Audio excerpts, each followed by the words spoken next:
source of the looking is the same. The source of the looking, the energy that gives the power to see is the same.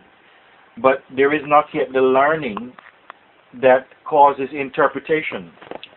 So there is a kind of pure seeing. Now, even when knowledge develops, and so within the objects of sight, labels are offered to them, it is still possible to remain in your original innocence of seeing. It will happen by itself. The mind is trying to make an effort to do something with this seeing. But the very effort that the mind makes clutters up the seeing and makes it very heady. You see? So the mind here is operating under the notion I. What I do, I would like to, all this intention, this I is itself operating as mind. So even this I is also appearing in you. The sense, the sensation of I is also inside the real seeing. I'm not just talking about the physical seeing. I'm talking about the intuitive seeing also registers I as a phenomena. You see? So this idea about trying to see something usually comes from the mind. Whereas real seeing does not come from the mind. It comes from emptiness.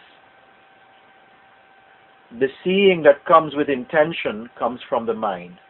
But there's a seeing which springs from emptiness, you see?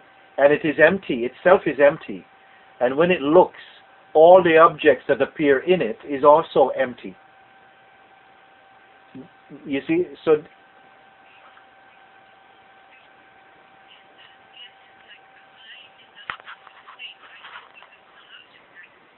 well, the beauty of this is that the beauty about this is that when this recognition occurs, your intellectual faculties are still working. That's fine. You can still say a book is a book. I'm on page 27. You can still, gauge and judge and see things. But all of this new way of seeing is included in a greater seeing, which is emptiness in its source. You see, so the relative is appearing in the absolute.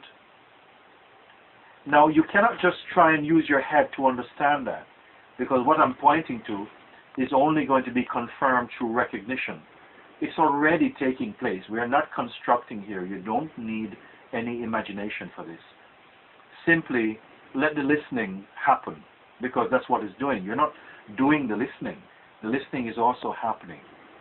The understanding is also taking place spontaneously. I call it the understanding is taking place by grace. Who understands, or how do you understand? You don't know how you understand, and you don't need to know how you understand. You see? So like this, when you're seeing now, if you put an intention in the seeing, like I want to see this book as oneness, then you are really creating a kind of strain in the seeing. The fact of the matter is, who is the seer? What is doing the seeing? Let the attention discover that. What is doing the seeing? The mind is going to rush forward. It's going to put its hand up and says, yes, miss, can I tell you who is doing the seeing? But you must reject all the answers from the mind, because they're all conceptual. Let the question happen deeply inside your beingness, and you'll see that the ultimate seer, what is seeing all these things, itself cannot be seen phenomenally. There's only a very subtle intuitive recognition, but it's not objective. It's the most subtle. But when that happens inside you, the magic, the perfume of this magic fills your being. It is a recognition that cannot be scientifically qualified. It is an inner thing, a subtle thing. You are again in your natural and original innocence. But don't get lost in these words. Let them just bathe you. Don't try and make use of them. because this is always coming from the mind. The mind wants to, yes, to put it into place and say, oh yes, now I understand, this is this. But really, the understanding is also a mystery. It is simply happening. The insight is also a mystery. It is also happening. This beautiful unfolding, when it is freed up from the personal interpreter, which is the mind itself, the ego mind, when this seeing is freed from this, then your questions will cease by themselves, because you are home. And when you're home, you don't need to ask questions about anything. Questions are when you have lost your way from home and you ask, how can I get home? But when you're home, you don't have to ask any questions. All your questions will come into quietude, you see.